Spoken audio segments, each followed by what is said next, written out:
I have been doing quite a few trials of different varieties of vegetables to explore different types and to find varieties that grow better and produce more in this context. After growing the same mainstream variety of climbing beans for many years, I decided to grow 10 different varieties of this type of bean in one of my polytunnels. It was not a very controlled comparison for a few reasons, but I did learn about the different possibilities of this crop, and I was able to expand the types of beans that I'm interested in growing. And this past season, I decided to do another variety trial for this high-value crop, where I tried to create more controlled conditions so that the crops would be more comparable. Although the total amount that I was able to harvest from each of these varieties is a key consideration, I was also able to learn about some subtle details that can make a significant difference when selecting which variety to grow again.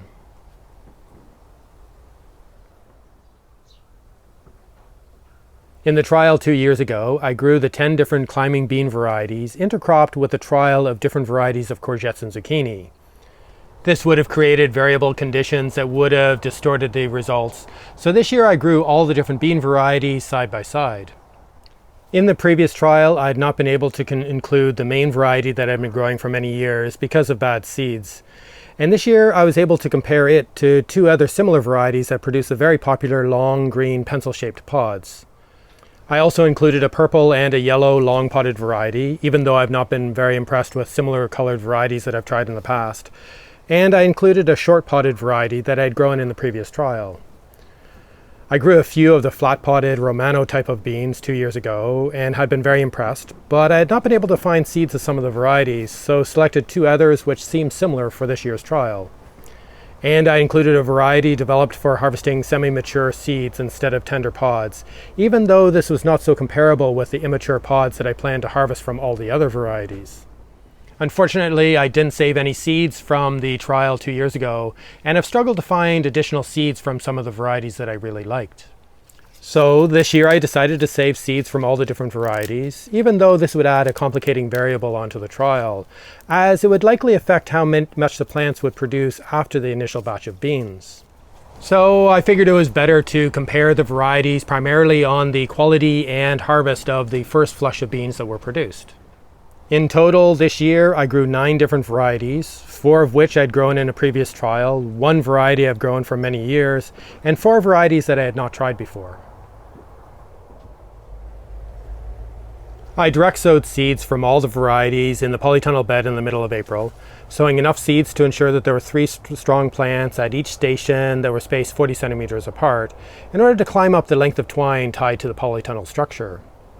I had 2 stations, or 6 plants for each variety, plus 1 extra column of beans at either end of the row that I planted to produce dried seeds from a variety commonly used for semi-mature seeds. I thought these extra plants were important so that each of the 9 varieties would be growing in similar conditions, instead of having the varieties at the end having the advantage of extra light and less competition. Early on in the season, as the plants grew, I noticed that one variety had plants growing in a different way, with some plants climbing as expected and others growing more as a bush bean. There must have been a mix-up in the seeds by myself or in the original seed packet, or some form of cross-pollination, so I decided to drop this variety from the trial as it would not have made an accurate comparison. But I left the plants in place to maintain consistency for the other varieties. So that left 8 varieties in the trial, 5 with the long pencil-type pods, 3 green, 1 yellow, and 1 purple, 2 with the flat Romano-type pods, and 1 for fully developed fresh seed, and the same variety for dry seed at either end. Looking at the harvest from the first flush of beans, there is significant difference in yield between the varieties, which was also very apparent while harvesting. 2 varieties clearly produced a lot more than the others, including 1 of the 3 green pencil varieties and 1 flat Romano type. The Borlato variety had a very low yield, even though the pods were harvested only when the seeds had reached their full size, and this included the weight of the pods, which was no longer edible, so it's not really comparable, but perhaps a useful reference for the future. These semi-mature beans were harvested all at once, more than a month after the harvest for the other varieties had started. So although they're nice to have, I am not sure they're really viable to grow in this context, especially as the tender pods of the other varieties are much more popular and more productive. The yellow and purple varieties are easiest to see and harvest among the green foliage, but they produce significantly less than the other varieties. Although I wasn't impressed with these, the different color and shape of the pods can be attractive. I just wish that the purple didn't turn into a more conventional green when the pods are cooked. The 3 green pencil type varieties all had very similar pods, and they all produced similar black seeds when mature, so they seem to have been developed from similar origin varieties. These 3 varieties had decent yields, though the variety sent to me by another grower produced more. The variety I'd grown for years had produced less, and the one that I selected from the previous trial was in between the two. One of the flat-potted Romano varieties also produced a high yield of large, easy-to-harvest pods, but the other one produced a lot less. I didn't notice any difference in the taste between the 3 varieties that produced very similar long, green pencil-shaped pods, which were all essentially stringless, so the difference in yield becomes a much more important factor, but it's not the only basis for selecting between the 3. The Emerald variety that produced the most grew pods on stems that were significantly longer than the other 2, which made the pods a bit easier to pick and less likely to get caught up in the vines as they wound around the twine. A few of the pods of the Fasold and Cobra varieties had rotting tips, and some places where mildew or some other disease had affected the stems, but I didn't notice any of this with the Emerald variety. This wasn't a significant issue this year, but better disease resistance may be an important factor with other growing seasons. With the 2 Romano or flat types of beans, the Helda variety that had the higher yield had slightly flatter pods, which I think is interesting, and I think I like the flavor more. The lower yielding Eva variety had shorter stems, so the pods were closer to the climbing vines, and there also seemed to be a few pods with rotting ends, which I didn't find any on the Helda variety. So the 2 varieties that produced the biggest crop also seemed slightly less susceptible to disease and had longer stems, making the pods a bit easier to pick. Neither of these are enough on their own to select a variety, but they reinforce the decision I might make to grow the varieties again based on their higher yields.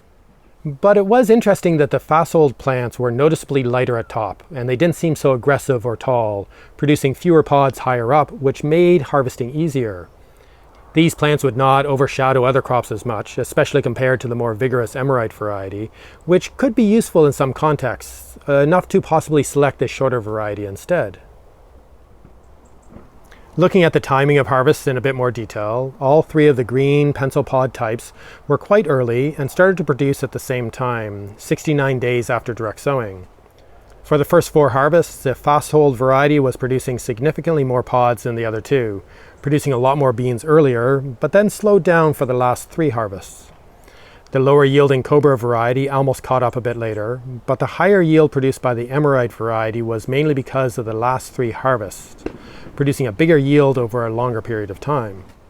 Part of this is due to the 6 days between 2 of the later harvests, rather than the 3 or 4 days that separates the earlier harvests. And this delay would cause the larger pods to grow even bigger, leading to a greater weight from the same number of pods. And this seemed to boost the yield of the Emerald variety, which was producing more pods later in the harvest period, but didn't really affect the Fasold variety, which had almost finished producing pods by then. This might not account for the full difference in yield between these 2 varieties, but it would definitely reduce the difference between them. The 2 flat-potted varieties both started producing pods a bit later, with a slower start, and didn't produce large yields until about 10 days after the 3 earlier varieties. The pods available to harvest from the Eva variety trailed off fairly quickly, but the Helda variety continued to produce a lot of pods, ending up with relatively high yield of pods over a shorter harvest period. I left quite a few pods at the base of the plants of all of the varieties so that they could continue to develop mature seeds for seed saving. I removed the leaves from the base of the plants to let the sunlight in, to help the pods dry, and most of them were dry enough to pick within 3 to 5 weeks after the last of the first batch of pods were harvested. I ended up with a lot of seeds from all 8 varieties, more than enough for several years planting, and to share with others, even from the varieties that will likely never grow again.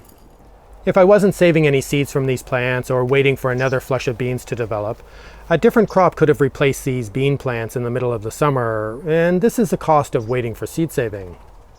But I was also waiting for the Berlotto variety of pods to dry at the 2 stations at either end of the row, which ended up producing almost 1 kilogram of dried, good quality seed for use in the kitchen. This seemed like a fair amount, but I really don't have anything to compare it to because I don't have any experience with dried beans. but I could have grown almost 4 to 5 kilograms of fresh bean pods, which are perhaps more valuable in the same space. So it really depends on the context and what I want. A big factor that I didn't explore this year is how many beans would all these varieties have produced as a second flush or batch if I had not left so many of the pods for seed saving, and how the timing of the later harvest would compare between the different varieties. I had essentially abandoned these plants while I was waiting for the seed-saving pods to dry, and when I finally returned to them, I was surprised by how many additional pods were produced on some of the varieties. But many of them were already past their prime, so I couldn't really compare them, but for a few varieties, it would definitely boost the overall yield quite a bit. With other varieties, these additional pods seem to develop quite a bit later, and the delay might not be worth the wait, and it may be better to remove the plants immediately after the first flush of beans and replace them with another crop. But that depends on the context and how intensively I want to manage a high-value growing space like this. And it would be interesting to compare the productivity of these different varieties if I left them in the ground for a longer growing season. After this second trial of climbing beans, I think I'm not really interested in growing purple and yellow varieties again, unless I wanted the additional diversity of shape and color in the kitchen. And I would not grow the shorter potted variety that seemed to have had mixed up seeds. The Borlato variety is nice to grow for both semi-mature and dried seeds, but I'm not sure it's worth taking up valuable polytunnel space for growing a lot of them. It would be interesting to try growing some of these other varieties, primarily for dry seed and for semi-mature seed, to see how they compare to a variety that was bred for this, especially if they could grow outside. The Helda variety is definitely one of my preferred beans from this trial, as it produced a good crop of really nice tasting beans, and was a lot more productive than the other flat variety. I am no longer impressed with the Cobra variety that I've grown for so many years, and it makes sense to replace it with the Emerite variety with its higher yield and perhaps better disease resistance and longer stems that make the pods a bit easier to pick. But I also like the shorter and less vigorous plants of the Fasold variety, which I think would be more appropriate in a crowded polytunnel, and there could be a benefit with a slightly faster cropping from this variety. So I will definitely be growing Helda again, but I'm still undecided between Fasold and Emerite. But the differences between these two varieties is really quite subtle, and either of them would be good enough to continue growing again. And I have enough seeds saved from all of them to grow for quite a few years, plus a lot to share with a lot of other people. So I think this is a good result from a successful variety trial, but it would be good to further explore how many beans some of these varieties would produce over a longer part of the season, and if I hadn't left so many pods for seed saving. I also want to continue to grow a broader range of climbing bean types, to continue to explore different tastes and textures and possible uses in the kitchen, and to see if any of these varieties of climbing beans will successfully grow outside in this windy maritime climate that we have here in Ireland.